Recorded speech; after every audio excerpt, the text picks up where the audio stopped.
Yo, what's going on YouTube? Welcome back to a new video. A lot of people have been asking me about gain staging. Do I gain stage? What do I look for? Am I trying to reach a certain number? And the answer is yes, no, and yes. I do gain stage. I've been seeing a lot of gain stage videos, which they're all great by the way. A lot of them focus on just the mix bus, the overall headroom, which is super important obviously, but I think personally there's a lot more to it. It's more about individual tracks. It's more about how it's affecting how much volume you turn up on your headphones or speakers. If you use analog gear, you need to hit that at an operational level that it was made to be hit at, if that makes sense. And the same thing with plugins, especially these vintage plugins. Those are all written based off of the analog gear. That in mind, you still need to hit it at an optimal operational level. And I'll show you a good example of that in this video. Hopefully you find it useful. Don't forget to like, share, subscribe, watch my other videos. I also started a membership here on YouTube, so I'll talk about that more at the end of the video, so stay tuned. Let's jump right into Pro Tools. This song is Picture Love by Leo Rising. It's a song that dropped a few months ago. I mastered it. He recorded himself, produced it himself. All right, so you can see this is pretty much what he sent me. Obviously, I went ahead and organized everything. I went through and I leveled everything. This is also part of the gain staging. Essentially, just because you're moving the faders, you're only affecting the final destination of that output, meaning the mix bus or any buses that you have set up. But before that, you also need to worry about the individual tracks themselves. So just because we're turning these faders down here doesn't mean that you're actually affecting the input. So as an example, if I solo this drum loop and I pull up my little external meter fader window, you can see that just because we're moving all this doesn't mean that the level is changing. As you can see, nothing is happening, but obviously if we come down to, let's say, our mix bus, so we'll open that as well. And this will be a good example of what I mean. Hopefully this makes a little bit more sense.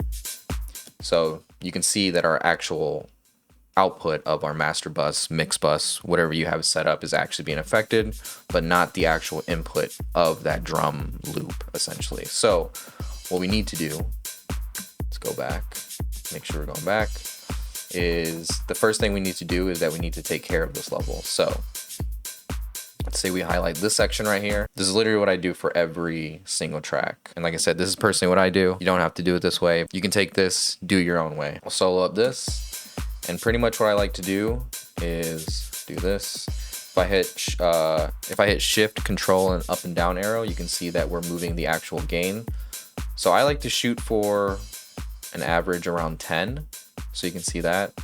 Now this is the only part where I would say that I'm actually looking for a number, and I'm not saying it needs to exactly hit 10.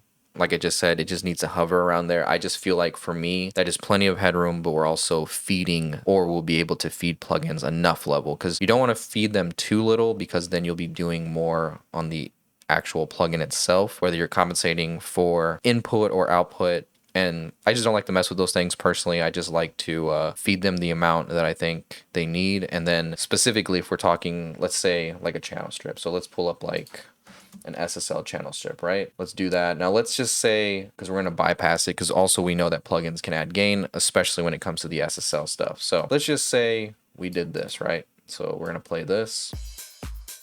And let's just say we're like, okay, I'm just going to bring it down to like, I don't know, here, right? Super low. And then let's just say we're ready to affect it with our channel strip. So now you can see if I bring it down even more, and that's another thing too, is that I like to do a certain amount of clip gain, is because visually you can see, like if I were to do this, you can see that now our drum loop waveform visually is a lot smaller. So obviously we can expand those waveforms visually. So if I do option command brackets left and right side, you can see that we're able to zoom in on the waveforms. But I don't know. It's just all these little extra things. This is more of just like a mental thing than it is really a sonic thing, but it just helps me with staying confident about moving forward with the mix, if that makes sense. So let's just say we were to do this. We gained it all the way down. Now you can see that our levels have obviously dropped within the SSL plugin, right? So now, because these levels are so low, and let's just say I wanted to do some compression, let's just say we wanted to do a 4:1. Now this is allowing me and making me push my threshold so much. And you can see we are maxed out on our threshold and we're barely hitting 3 dB of compression. So hopefully that's a good example and makes sense versus if we were to just like, let's just say roughly hover around the 10 dB that I like to do. So if I hit play again and we bring it down until on our meter right here of our actual individual audio track, in this case the drum loop. So let's just say we were to do that. Let's just say this is the average we're looking for. Now you can see we're hitting 10 dB of compression versus we were barely hitting 3 dB. So hopefully that makes sense. Like I said, it's just not, it's more than just headroom at the end of your mix bus. At the end of the day, it's also about how you're going to individually hit these plugins. If you are working this way, you don't need to have plugins on everything, which is a whole nother video, which you can go check out on my channel because I talk about that. It does help you maintain levels within the individual tracks, and you're able to maybe not have to do so much and you have to push your plugin. That's all, that's really all it is. It's just you not having to push your plugins as hard as they need to be pushed. All this stuff adds up, and you need to make sure that you're feeding your plugins, you're feeding the individual tracks enough headroom. Another example of that, let's just say the artist sends you a file like this, and you can see that we're clipping, maybe not audibly clipping. So now in your head, you're like, okay, cool. Well then if I'm clipping or if I'm audibly clipping, I'm just gonna turn my fader down because now we're clipping our mix bus, right? So if we come back to our mix bus right here, and then you're like, you know what? Let's just do this. So boom. We're essentially clipping our mix bus. You're like, okay, cool, no problem. I'm just gonna bring down my fader. And then you bring down your fader and you're like, cool, we're not clipping our mix bus anymore. But our mix bus is not the only important thing within the session. We're still clipping the track individually. So what I'm saying is you go back here, you wanna also individually, you know, turn down the gain on your individual tracks.